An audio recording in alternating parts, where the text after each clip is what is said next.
What is going on, guys? Welcome to the Reformed Reader, the channel where we review different forms of media through the lens of a Christian who is under the authority of the scriptures. My name is Josh, and today we are going to be doing a review of Monster Hunter International by Larry Correia. So let's start with, what is this book about? 5 days after Owen's Estava pit pushed his insufferable boss out of a 14th story window, he woke up in the hospital with a scarred face, an unbelievable memory, and a job offer. It turns out that monsters are real. All the things from myth, legend, and B-movies are out there, waiting in the shadows. Officially secret, some of them are evil, and some are just hungry. On the other side are the people who kill monsters for a living. Monster Hunter International is the premier eradication company in the business, and now Owen is their newest recruit. It's actually a pretty sweet gig, except for one little problem. An ancient entity known as the Cursed One has returned to settle a centuries-old vendetta. Should the Cursed One succeed, it means the end of the world, and MHI is the only thing standing in his way. With the clock ticking towards Armageddon, Owen finds himself trapped between legions of undead minions, belligerent federal agents, a cryptic ghost who has taken up residence inside his head, and the cursed family of the woman he loves. Business is good. Welcome to Monster Hunter International. Alright guys, normally the way that I structure these reviews is I go over the good, the bad, and the ugly. So let's start with the good. What were some things I liked about this book? The characters. The characters were pretty great, and the reason is because they're ordinary people in this fantasy world. I really liked Owen's character because he seemed kind of like your average Joe. We tend to get kind of bogged down with sci-fi and fantasy with the Mary Sue that is good at everything, that's extremely handsome, that never gets hurt. This is not Owen Pitt. This is not our main character. As a matter of fact, this is probably not a great representation of our character, Owen Pitt, because he's sort of just your normal, he's just sort of a normal looking guy trying to live his ordinary life until unordinary things happen to him. The characters are great. Owen is really cool. A lot of the team members are really great once you're able to dive into some of their backgrounds. The leader of MHI is really interesting when you start reading and you start getting into the inner workings of MHI. The character Earl Harbinger, which is their leader essentially, he's pretty mysterious and you know something's going on. And by the end of the book, you find out some pretty cool plot twists and things. So the characters are really great. Another thing that I liked about this is the setting. For the most part, it's set in Alabama. Getting to see another individual's perception of our state was pretty funny. It was also fairly accurate in a lot of ways. As a little side note, one of the things that I found humorous, because I listened to this on audiobook, is that the narrator didn't say Birmingham. He says Birmingham, as if it were in England. So I chuckled every time I didn't hear him say Birmingham. But overall, what did I like about this book? I really just liked the plot. I really liked the fact that it's sort of like diving into X-Files, but if the X-Files team had a SWAT team or an extermination department. That's essentially what you're reading about here. You're faced with a lot of your classic monsters, and I really thought this was going to be more episodic than it actually was, because this is a series. I can't remember how many books there are. I think there's 6 or 7 books or something like that. But I thought it would be more episodic in nature, but it really wasn't. It was fairly self-contained book. What I mean by fairly episodic is, I mean, like with Dresden Files, and you'll hear me make this comparison a lot, but with Dresden Files, you kind of had the monster of the week. And so I expected something similar, but that's not what happened. You're kind of thrown into this world with our main character to where his eyes are opened to what's going on around him. I would say it's similar. It's like if Men in Black dealt with monsters. It's very similar to that. So it was a lot of fun. It was a fun read, and that's probably the best way that I can sum it up. It was a fun read, especially listening to it on audio. It's nice to be able to just go on walks and have this playing in the background, without me having to really dive deep, because the prose isn't hard by any means. It's just telling a story that's fun with some great dialogue. one of the main reasons I like this is because it is very reminiscent of Dresden Files. I would say this is like Dresden Files, but if you're following the humans rather than Harry Dresden. So our main protagonist is not as memorable of a character as Harry Dresden is, but I am only one book in. But I will say I still really like him. The main character that they call Z or Owen, he's pretty snarky, and I can see a lot of me in this character. So overall, I thought it was pretty good. So let's go over the bad. What were some of the things that I wasn't crazy about? Well, I had mentioned that you're kind of thrown into this world. It's sort of like the mask has been removed from his eyes and he's seeing all these things around him, and he's able to make these connections of different events that happened in our world that are actually linked and being covered up by the government. But it ultimately ends up being monsters, things like zombies, vampires, werewolves, and that sort of thing. While that sounds great, and it is in a sense, it was also kind of jarring that all of a sudden you're just thrown into this world.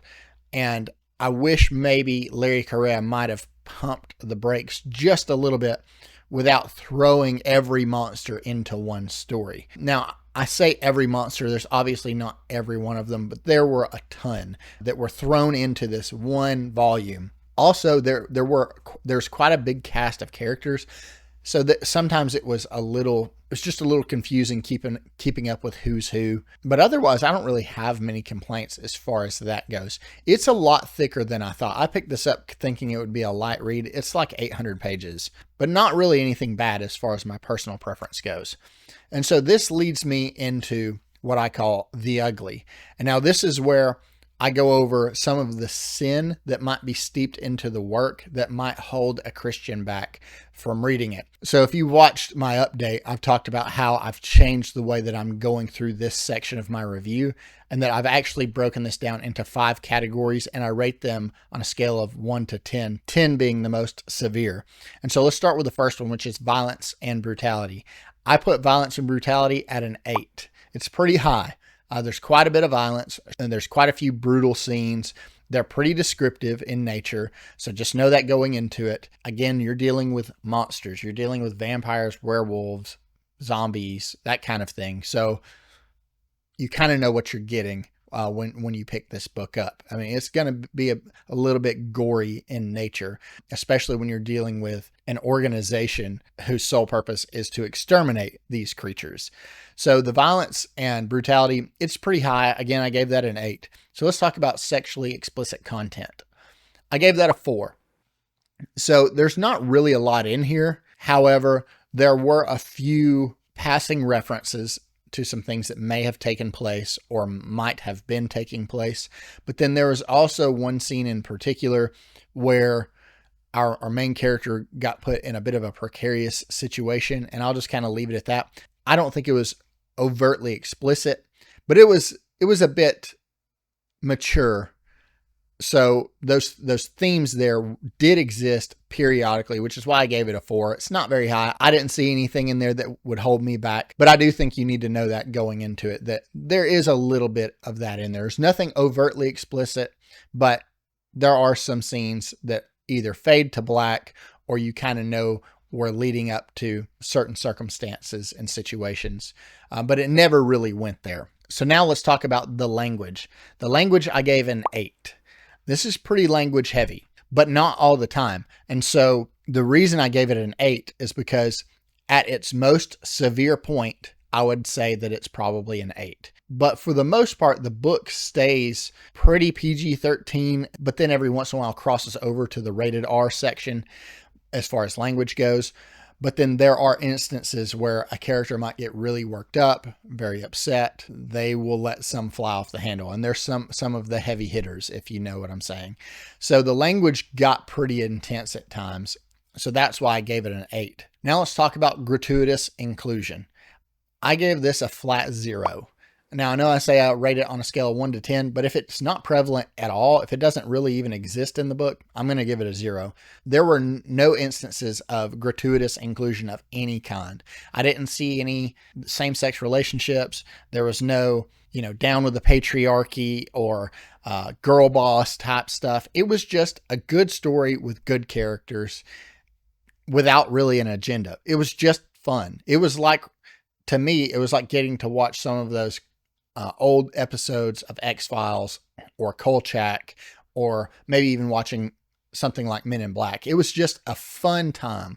And so there was no agenda behind the author, as far as I could tell with his intent in writing this. Which leads me to the last category, which is dark themes. I gave this a 2. And the reason I gave it a 2 is because it's not that there's nothing there, but there are a couple of instances where we're dealing with sorcery a little bit, and it does dabble a little bit into spiritual warfare or the spiritual realm, but I don't think it was necessarily in a negative light. But I do want the reader to know that there are some heavier themes in here periodically. They're few and far between, but there's some times where the author makes you uncomfortable intentionally, but they are still there. It's just not rampant or prevalent, or really they're barely there. So that's why I gave it a 2, because there are a couple themes in there that I would say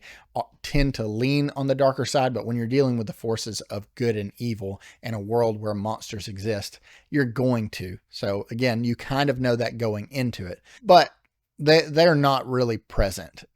So that's why I gave it a 2 out of 10. So overall, it leads me to this question, which is, would I recommend this to a Christian?